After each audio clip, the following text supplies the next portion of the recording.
बिस्मिल्लाहिर्रहमानिर्रहीम। अस्सलाम वालेकुम। आप पाकिस्तान डेली न्यूज़ देख रहे हो। मेरा नाम है अब्दुल रहमान। नाज़रीन, आज 12 नवंबर है। कल OIC का हंगामी इजलास बुलाया गया, जिसमें हमारे निगरान वज़ीर-ए-आज़म साहब भी शरीक हुए। और जो तस्वीर सामने है उसमें निगरान वज़ीर-ए-आज़म साहब बिल्कुल लास्ट लाइन में, बिल्कुल एक साइड के ऊपर खड़े हुए थे। हालांकि पाकिस्तान वाहिद दुनिया का इस्लामी मुल्क है जिसके पास जौहरी हथियार है, तो ये हमारी कदर है।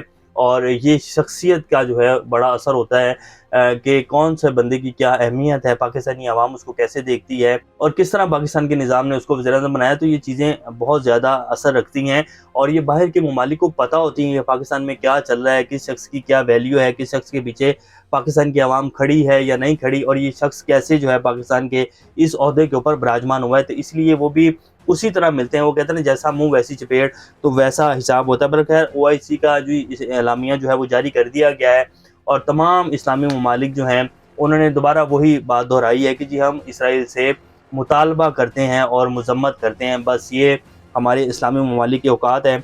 अब क्या कहा गया है, इस टाइम इसराइल और फ़लस्तीन की जो जंग चल रही है गज़ा में, सूरत हाल क्या है।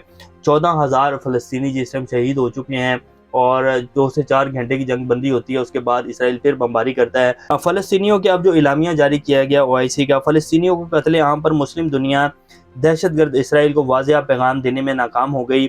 मुस्लिम रहनुमा मज़म्मत और मुतालबा से आगे ना बढ़ सके। मोहम्मद बिन सलमान ने गज़ा का मुहासरा ख़त्म करने और इंसानी इमदाद की रसाई देने का मुतालबा किया है। तैयब एर्दोगान ने मस्जिद अक्सा को रेड लाइन करार दे दिया।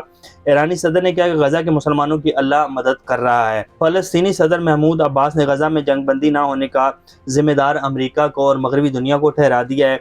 और पाकिस्तानी जो निगरान वज़ीर-ए-आज़म साहब थे, उन्होंने कहा है कि जी 1947 की जो हदबंदी थी फ़लस्तीन की, उसके ऊपर दोबारा बहाल होना चाहिए सब कुछ, और इसराइल को अपनी हदूद में वापस चले जाना चाहिए। तो ये OIC का हंगामी इजलास था और मुतालबा और मज़म्मत इसके अलावा कुछ नहीं था।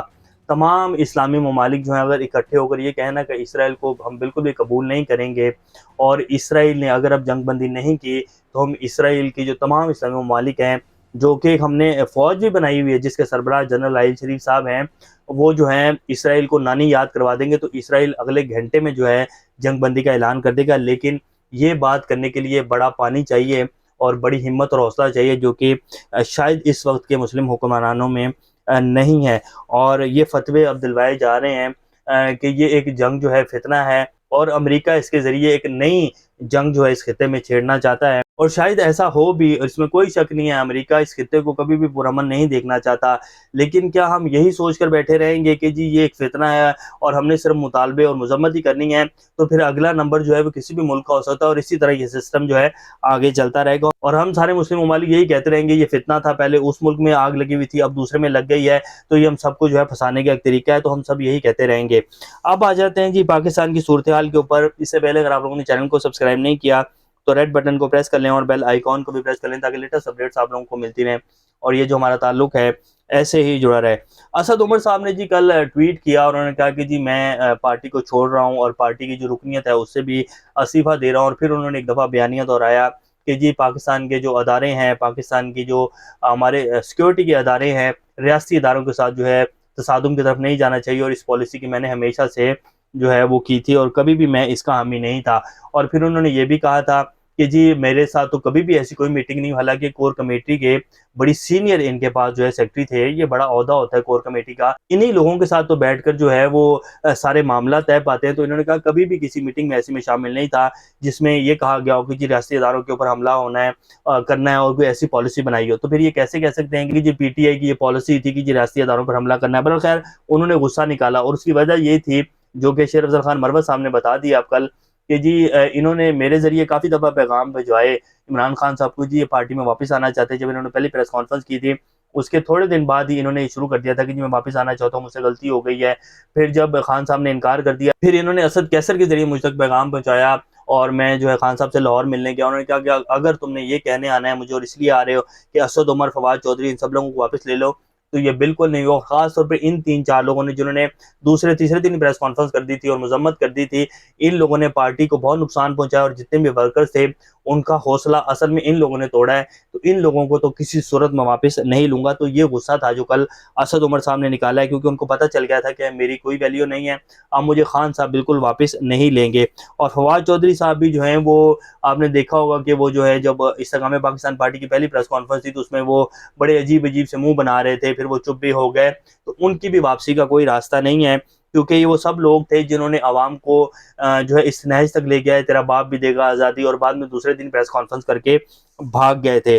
نواز شریف صاحب جی بڑے پریشان ہیں اور اب ان کو بیانیے کی سمجھ نہیں آ رہی ہے. دوسری طرف پیپلز پارٹی نے بھی اپنی جو توپوں کا رخ ہے وہ نواز شریف اور PMLN کی طرف کیا ہوا ہے، اور وہ کہہ رہے ہیں کہ جی یہ لاڈلے ہیں اور یہ ووٹ کو عزت نہیں دے رہے ہیں، اور ان کا گٹھ جوڑ جو ہے وہ اسٹیبلشمنٹ کے ساتھ ہے، اور ساری کی ساری ہمدردی جو ہے وہ اسٹیبلشمنٹ کی نواز شریف صاحب کے ساتھ ہی ہے. تو انہوں نے اب جو ہے نواز شریف صاحب نے باقاعدہ ہدایات دی ہیں. نواز شریف نے اپنے مخالفین کی جانب سے خود کو ملٹری اسٹیبلشمنٹ کا لاڈلا کہے جانے اور اپنی پارٹی کو اسٹیبلشمنٹ کی پسندیدہ جماعت قرار دیے جانے پر پریشان نظر آ رہے ہیں. انہوں نے پارٹی کی نئی منشور کمیٹی کو ہدایت دی ہے کہ وہ رواں ماہ کے آخر تک پارٹی منشور کو حتمی شکل دیتے وقت اس معاملے کا بھی جائزہ لیں. نواز شریف 8 فروری کو ہونے والے انتخابات سے قبل اس تاثر کو مٹانے کے خواہاں ہیں. اسی کا ذکر خواجہ سعد رفیق اور ریاض صادق صاحب نے بھی آج پریس کانفرنس میں کیا. انہوں نے کہا کہ جی مستقبل کا نقشہ بنا لیا ہے، ماضی کی غلطیوں کو دور کریں گے.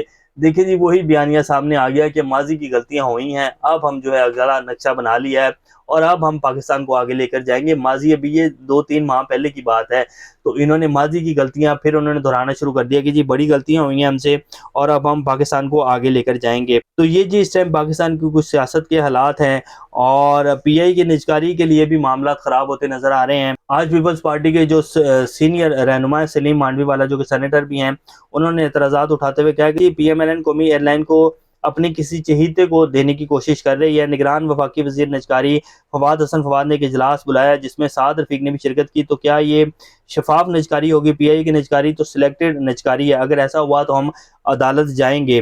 750 ارب روپے جی اس ٹائم سالانہ PI کا خسارہ ہے، اور ماہانہ 12.70 ارب روپے ہے. 2016 اور 2017 میں بھی یہ بات چلی تھی نواز شریف صاحب کے دور حکومت میں کہ PIA کو پرائیویٹائز کر دیا جائے گا، اور اس ٹائم PIA کا خسارہ شو کروانے کے لیے تقریباً 90 کے قریب پروازیں جو ہیں حج اور عمرے کی وہ خالی چلائی گئی تھی، اور اس سے کتنا بڑا نقصان ہوا تھا وہ صرف اس لیے کیا گیا تھا کہ PIA کا خسارہ شو کیا جائے اور اس کے بعد اسے کسی اپنے بندے کو بیچ دیا جائے گا. اور ابھی بھی یہی سب کچھ کیا جا رہا ہے PIA کے ساتھ، اور اس کا خسارہ جو ہے وہ شو کر کے اس کی پروازیں بند کر کے اتنے زیادہ امپلائیز جو ہے ان کو بھرتی کر کے تباہ کر کے اس کو جو ہے ادارے کو، اور اب اس کو پرائیویٹائز کر کے یہ بھی کسی اپنے بندے کو دے دی جائے گی، اور پھر یہی ادارہ ہوگا جو دن دگنی رات چگنی ترقی کرے گا.